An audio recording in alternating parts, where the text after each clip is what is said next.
Tournoi de dodgeball. Comment on fait pour mettre ça en application? Ça implique qui? Est-ce que je dois faire un comité? Est-ce que c'est mon temps tout seul que je fais? Est-ce que ça inclut les autres groupes? Pourquoi mettre un projet comme ça de l'avant? Et ça répond à quel genre de besoin? Bon, ben ça, c'est toutes des questions que je vais répondre dans cette présente vidéo à l'instant. Donc, c'est parti!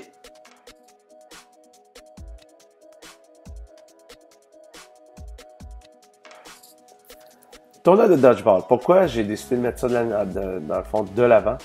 C'est très simple, c'est parce que je ne sais pas si dans votre école, dans vos écoles, c'est la même réalité. Des fois, les jeunes ne savent pas quoi faire dans la cour. Et l'idée brillante qu'ils ont, c'est d'aller se battre. Fait que là, j'ai décidé, dans le fond, d'une certaine façon, d'aller de l'avant avec un projet de dodgeball. Pourquoi? Pour essayer justement de baisser le nombre de personnes dans la cour. Puis souvent, que s'il y a moins de personnes dans la cour, mais ça implique moins de violence. J'ai pas encore de données scientifiques, j'ai pas encore de données fiables, mais je crois que le fait d'aller de l'avant avec un projet comme ça, qui inclut deux groupes à la fois au gymnase, ça a tempéré un petit peu la cour extérieure. Donc c'est pour ça que j'ai fait un tournoi de dodgeball. La deuxième raison, c'est que j'avais un petit peu de temps devant moi aussi parce que j'avais un stagiaire stage 4 et lui, cette personne-là, stage 3, excuse. Et lui, dans le fond, il était un petit peu plus autonome, donc je pouvais plus gérer le tournoi de dodgeball.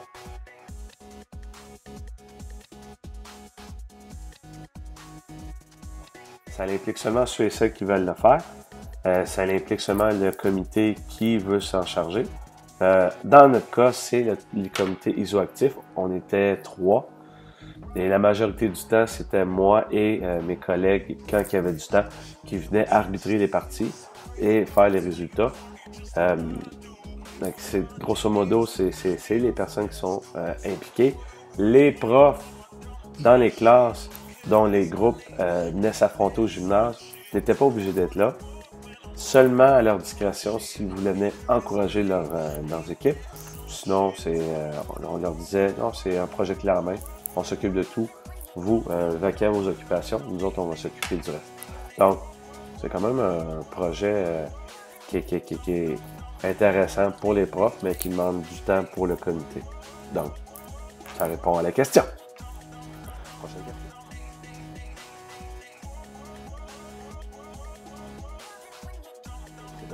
Bon. La première des choses que j'ai faites au tournoi de dodgeball, c'est de créer des horaires. Dans le fond, en tenant compte de tous les groupes de l'école. Tous les groupes ne s'affrontaient pas. Là. Les premiers n'affrontaient pas les sixièmes années, ça c'est sûr et certain. Comment on fonctionnait, c'est que c'est un affrontement interniveau.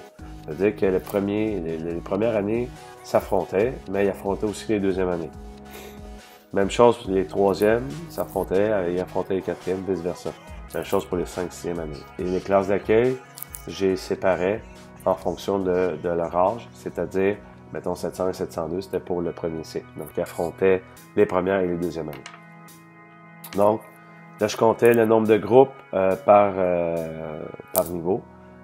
OK? Et après ça, je marquais, mettons, le groupe 101, le groupe 100, là, je marquais 102, 103, 201, 202, 203, 700, 702.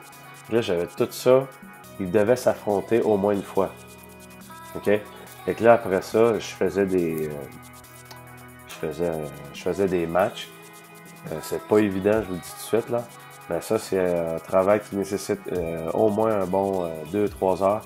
Puis vérifier, voir si des fois, les groupes ne se réaffrontent pas une deuxième fois. OK? C'est quelque chose qui est quand même assez demandant. Donc, c'est pour l'horaire, un bon 2-3 heures à garder. Si vous êtes seul, c'est un bon 2-3 heures. OK? Ensuite, après ça, les horaires. Après ça, c'est de créer un horaire d'un parti. Dans le fond, en premier, là, la première chose, c'est créer un horaire, c'est-à-dire qui affronte qui. Fait que quand ça c'est fait, vous comptez il y a combien de parties. Comme ça, vous les mettez dans votre horaire du mois. OK? Et dans le fond, ça aussi, c'est un bon, peut-être une bonne heure. Fait que là, jusqu'ici, on parle de 3-4 heures de travail. Donc, de regarder qui affronte qui, de regarder aussi est-ce qu'ils s'affrontent juste une fois. Oh, ici, ils s'affrontent 2 fois, j'ai une petite erreur. Et après ça, vous les placez dans votre horaire mensuel. OK? Donc ça, c'est un gros travail ici qui est assez demandant. Là, quand tout ça est mis en place, après ça, on peut commencer le tournoi. Là, on arrive avec une date. Et c'est quoi les prix? Les prix, nous autres, j'ai demandé à la direction, c'est des trophées, OK? C'est des trophées, je vous le dis, c'est un bon investissement. C'est 100 $ 3 fois. C'est un gros trophée de au moins 15 pouces en métal. Et la base est faite en, je sais pas, je pourrais pas vous dire, mais c'est pas cheap, là, c'est du solide. Fait que ça nous a coûté 100 $ par trophée. Fait que ça, on a réussi à avoir un budget pour ça. Ça, c'est intéressant là-dessus. L'autre prix, c'est les classes gagnantes. On les prend en photo, on les affiche dans l'ordre d'entrée pour que les parents puissent les voir. Et le troisième cycle, la classe du troisième cycle, qui a le plus de points aura la chance d'affronter l'équipe toute étoile des enseignants-enseignantes de l'école. Donc, ça aussi, c'était un engouement qui était assez intéressant. Donc, ça, c'est les prix pour le tournoi de Dodgeball.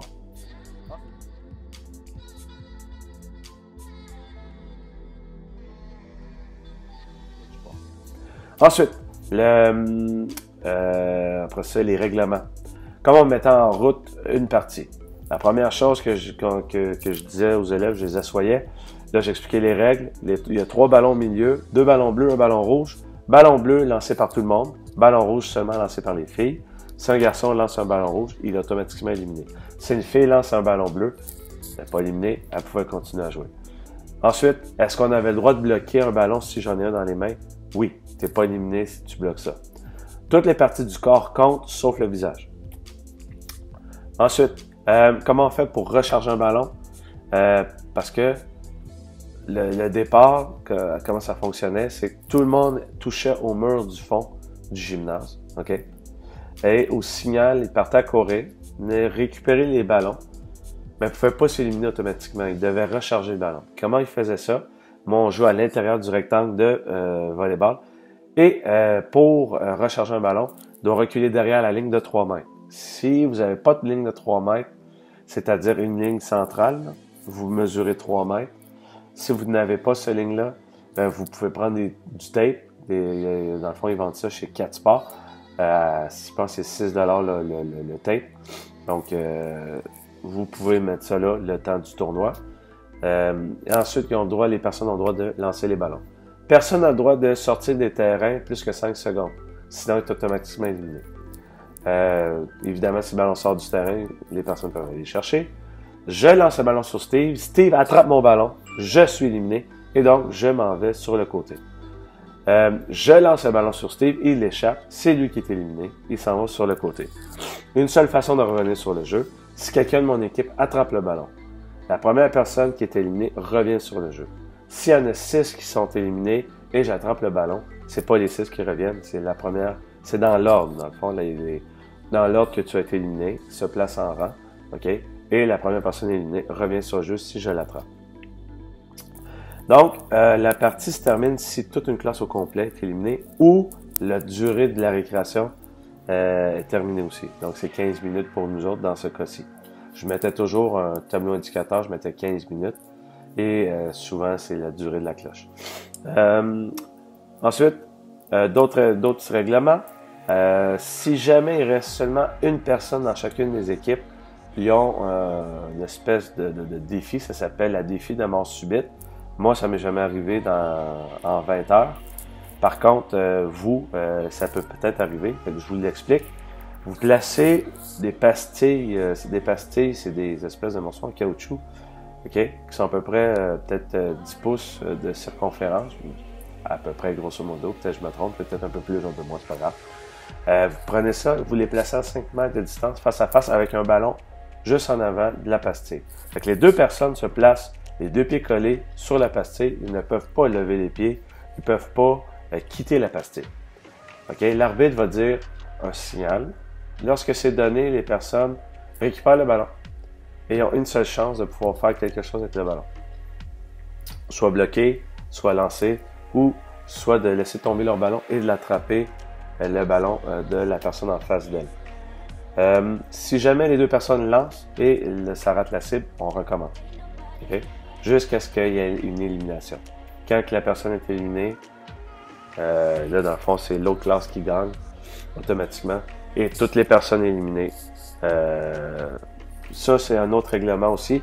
Si jamais une classe au complet est éliminée, c'est pas 1 point par élève dans ce cas-ci, mais c'est 20 points au total parce que les classes sont inégales. Des fois, il y a des classes de 26, des fois, il y a des classes de 18. Donc, moi, ce que je faisais, c'est quand une classe complète est éliminée, j'accordais 20 points automatiques.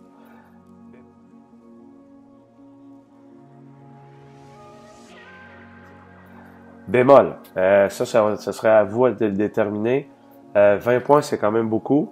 Est-ce que, moi dans le fond, mon questionnement est, est-ce que je donne 3 points pour la victoire? Est-ce que après ça, je leur donnais aussi les 5 points pour l'éthique sportive s'ils le méritaient? C'est un questionnement que je vous lance. Est-ce que 20 points, c'est suffisant, qui inclut le 5 points pour l'éthique sportive et le 3 points pour la victoire? Ou c'est 20 points, un peu comme je fonctionnais, donc 20 plus 3 plus 5, donc c'est un maximum de 28 points. Questionnement, je vous lance de même. OK? Donc, moi, ce que je faisais, je marquais aussi un autre petit tableau que vous avez dans le document. Je marquais toujours les résultats. Et puis, à la fin, je comptais le nombre de victoires, de défaites, point pour, point contre. Puis nous autres, on a la période du vendredi, dernière période, est comme libre. Fait que on avait fait les finales là avec tout le monde. On faisait venir, mettons, le premier cycle de telle heure à telle heure. Fait que là, ils s'affrontaient devant le premier cycle. On remettait le trophée, on les prenait en photo. Fait que c'était comme un event, puis c'était apprécié de tout le monde. Fait que c'est quand même super cool, super intéressant à mettre en place. J'ai parlé beaucoup. Si jamais vous voulez avoir plus de détails ou plus de... dans le fond, les documents, c'est pas tout à fait clair, vous avez besoin d'éclaircissement, laissez un commentaire en dessous de la vidéo, un questionnement, et puis je vais vous répondre. Ça va me faire un immense plaisir de vous répondre sur vos interrogations. Alors, pour plus de détails, www.zonetatasport.com. Je vous souhaite une excellente fin de journée.